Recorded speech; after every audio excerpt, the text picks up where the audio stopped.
Bismillah, Assalamualaikum warahmatullahi wabarakatuh. Assalamualaikum warahmatullahi wabarakatuh. Sekarang kita akan mulai masuk bab baru, yaitu bab reaksi redoks, reduksi dan oksidasi. Kemudian di bab yang sama juga ada tata nama senyawa kimia, baik yang organik maupun anorganik, tapi sebagian besar itu yang anorganik. Kalau tata senyawa kimia organik itu nanti akan lebih banyak di kelas 11. Dan sekarang kita mulai dulu untuk reaksi redoks.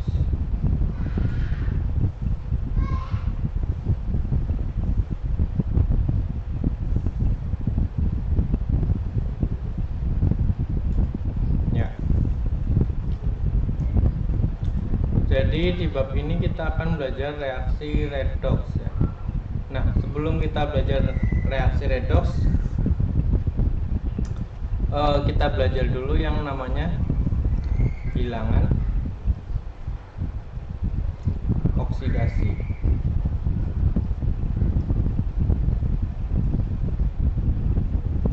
Bilangan oksidasi ini apa? Bilangan oksidasi ini adalah bilangan yang menunjukkan muatan ya, muatan sesungguhnya dari suatu atom atau apa itu namanya, anion aja nih, anion atau kation ya. Saya kasih contoh, misalkan Na ya, logam Na dalam bentuk padatan. Ini di sini kan tidak ada angkanya nih, berarti ini muatannya adalah 0. Misalkan Na ini ditulis dalam bentuk Na+, berarti ini dalam bentuk ini ya, terlarut. Karena kalau tidak dalam bentuk terlarut nggak mungkin dia muatannya +1, kecuali bisa dalam bentuk padatan muatannya +1, cuma kalau dia dalam bentuk garamnya, dalam bentuk NaCl. Nah, misalkan yang ini berarti dia muatannya adalah positif. Jadi natrium yang ini muatannya 0, kemudian natrium yang ini muatannya positif 1, sesuai dengan angka yang ada di sini. Nah, misalkan yang tadi tuh yang NaCl ini kan bergabung dengan antara natrium dengan Cl. Sebenarnya ini muatannya adalah Na-nya +1, kemudian Cl-nya -1. Kita belajar Cl juga ya. Kalau misalkan Cl-nya sendirian kayak gini atau Cl2 ya, karena Cl nggak ada yang sendirian kayak gini, harus Cl2. Ini muatannya adalah 0. Masing-masing Cl ini kan ada 2 Cl nih, Cl dengan Cl. Yang ini muatannya 0, yang ini muatannya juga 0. Nah, tapi kalau Cl-nya Cl minus kayak gini, ini muatannya adalah -1. Begitu juga kalau dia bergabung dengan Na ya, NaCl. Ini sebenarnya Na-nya adalah +1, kemudian Cl-nya adalah -1. Nah, aturan yang penting dalam bilangan oksidasi itu, kalau dia adalah golongan 1A ya, 1A kayak hidrogen, litium, natrium, dan seterusnya, ini kebanyakan dia akan membentuk ion dengan muatan +1, berarti biloxnya itu 1. Kalau sebelahnya ini golongan 2A,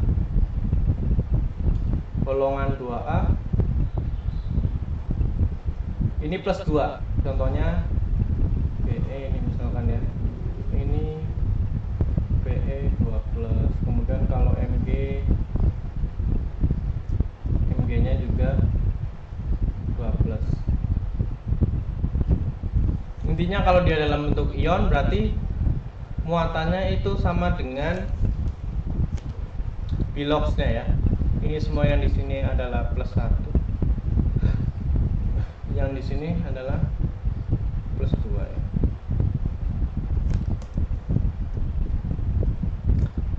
Oke. Kemudian kalau golongan 7A ini kan membentuk, misalkan yang F ini akan membentuk F minus. Kemudian kalau Cl ini akan membentuk Cl minus. Berarti kecenderungannya adalah bermuatan minus 1 ya. Kecenderungannya adalah bermuatan minus 1, kecuali dia dalam bentuk yang kayak gini. Dalam bentuk Cl2, F2 ini muatannya biloxnya adalah 0. Muatannya 0, biloxnya 0. Semua yang dua kayak gini kayak hidrogen ya. Hidrogen ini kan 2 juga, ini 0. Oke. Nah, sekarang apa itu reaksi redox atau reaksi reduksi dan oksidasi? Kita mulai dulu yang oksidasi. Tadi kan kita sudah mengenal Na ya, Na yang muatannya adalah 0. Kemudian Na ini ternyata tadi bisa juga berbentuk Na+. Nah, kalau berbentuk Na+ kayak gini berarti dia mengalami reaksi oksidasi. Karena yang tadinya di sini biloxnya itu 0, naik di sini jadi biloxnya jadi 1 ya. Jadi 1 positif plus 1.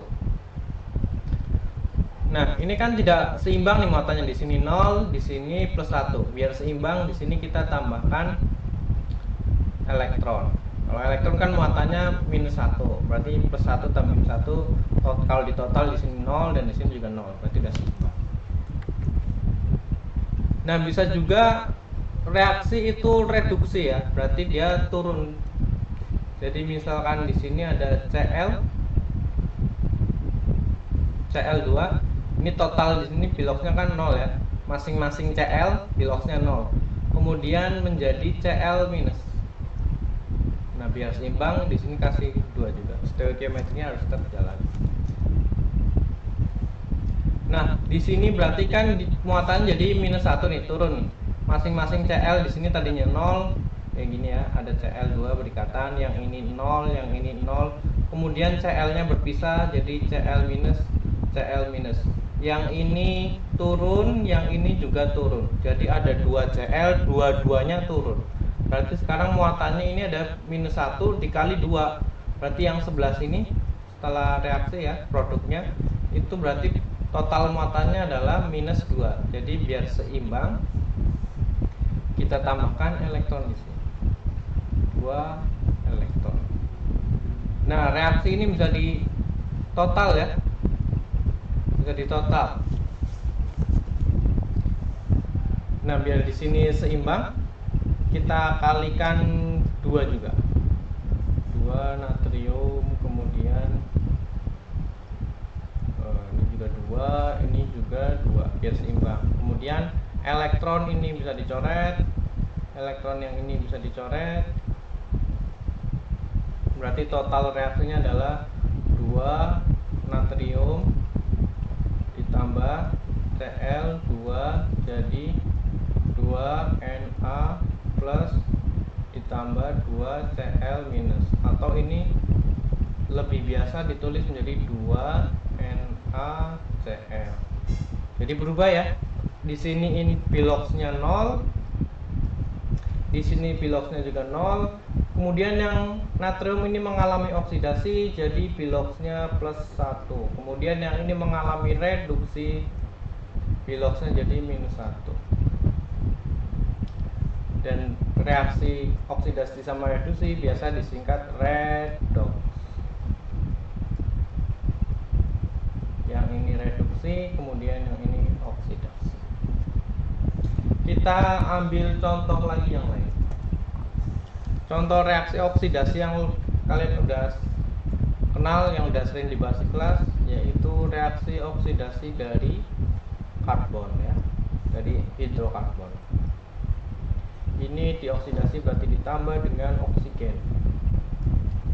Nah, kalau ada tambahan oksigen itu hampir pasti reaksinya oksidasi. Jangankan yang ditambahkan oksigen, yang tidak ditambahkan oksigen aja kayak tadi itu Na sama Cl itu tetap ada reaksi oksidasinya. Apalagi ini ada oksigen. Ini hasilnya adalah CO2 ditambah H2O. Tadi kalau bentuknya kayak gini, bentuknya rangkap dua kayak gini, dua atom jadi satu, ini biloxnya adalah 0 ya. Kemudian hidrogen ini tadi dari golongan 1A. Kalau dari golongan 1A dan dalam bentuk senyawa, berarti hidrogennya ini adalah plus 1. Masing-masing hidrogen adalah plus 1, kemudian ada 4 hidrogen. Berarti dia adalah plus 4 ya. Total di hidrogen di sini biloxnya kalau di total adalah plus 4. Kemudian C-nya itu berapa? C-nya ini karena tidak masuk ke aturan, kita nggak tahu C-nya berapa.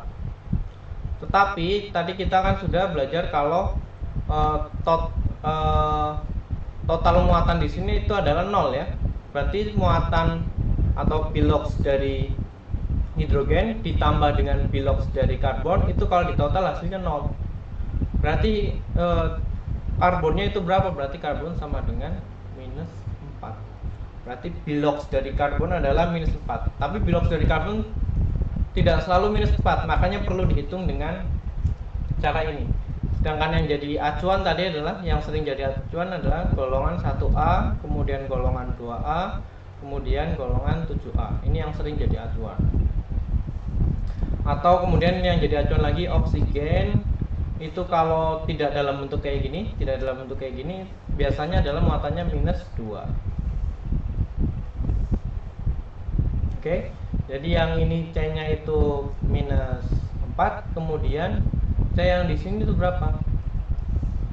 Oksigen ya, bisa jadi patokan, dia adalah minus 2.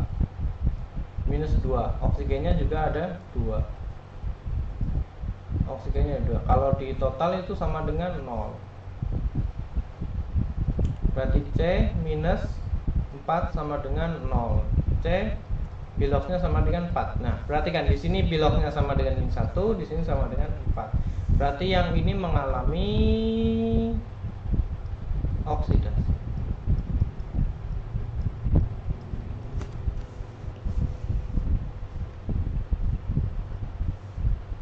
Kemudian yang mengalami reduksi, yang mana yang mengalami reduksi ya ininya ya, oksigennya. Karena zat yang melakukan oksidasi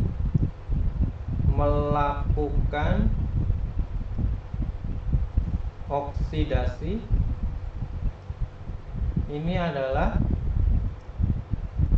zat yang terreduksi. Melakukan oksidasi, dia adalah zat yang terreduksi. Namanya adalah, istilahnya adalah oksidator. Jadi melakukan oksidasi, tapi zatnya sendiri itu terreduksi dan namanya adalah oksidator. Kalau yang karbon ini, dia kan tadi teroksidasi. Kalau teroksidasi berarti dia melakukan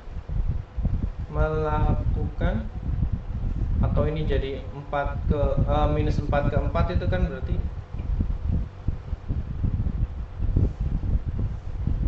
teroksidasi kan. Berarti dia adalah melakukan reduksi ya, atau bisa juga kita bilang teroksidasi. Kalau teroksidasi dia berarti adalah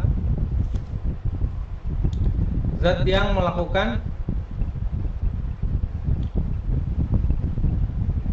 reduksi. Kemudian dia dikenal sebagai reduktor. Jadi jangan jangan rancu ya. Kalau yang melakukan oksidasi, melakukan berarti kan dia aktif ya. Berarti ini kan oksigen itu mengoksidasi ini. Jadi C-nya itu berubah muatannya, jadi naik. Jadi C-nya teroksidasi.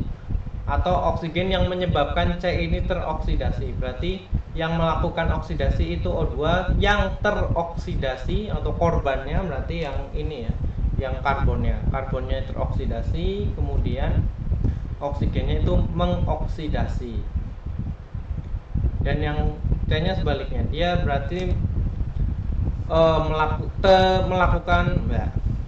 melakukan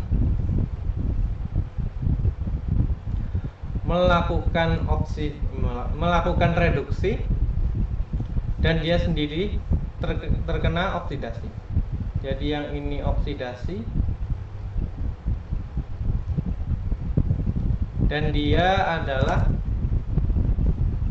terkena ya, terkena. Kalau yang ini melakukan oksidasi.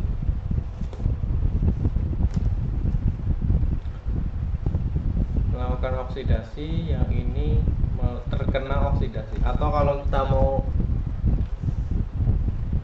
mengibaratkan orang ya, misalkan B ini adalah pemukul itu ya, pemukul.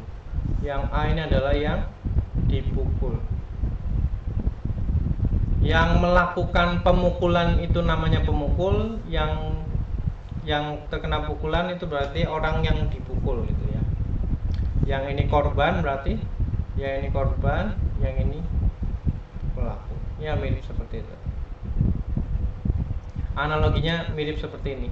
Jadi yang melakukan oksidasi, melakukan oksidasi berarti dia adalah oksidator. Kemudian yang terkena oksidasi, kalau yang terkena berarti dia adalah atau korban ya, dia adalah reduktor. Ya, sederhananya reaksi oksidasi itu kayak gitu. Jadi ada yang oksidasi, ada yang reduksi. Kalau oksidasi berarti biloxnya naik. Oksidasi, terkena oksidasi berarti biloxnya naik. Kalau terkena oksidasi, bilox ini singkatan dari bilangan oksidasi ya. Bilox naik. Kemudian kalau melakukan oksidasi berarti bilox turun. Kalau yang terkena berarti dia adalah oksidator. Kalau yang melakukan berarti salah. Kalau yang terkena ini adalah reduktor. Kalau yang melakukan berarti adalah oksidator. Hati-hati jangan kebalik. Kadang saya juga suka kebalik. Yaudah, untuk sekarang ini aja dulu.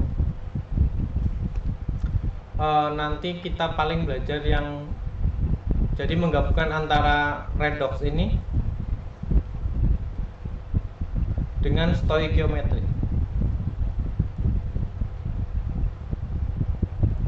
Jadi ada reaksi redoxnya, tapi juga ada stoikiometrinya. Ya, sampai di sini dulu. Wassalamualaikum warahmatullahi wabarakatuh.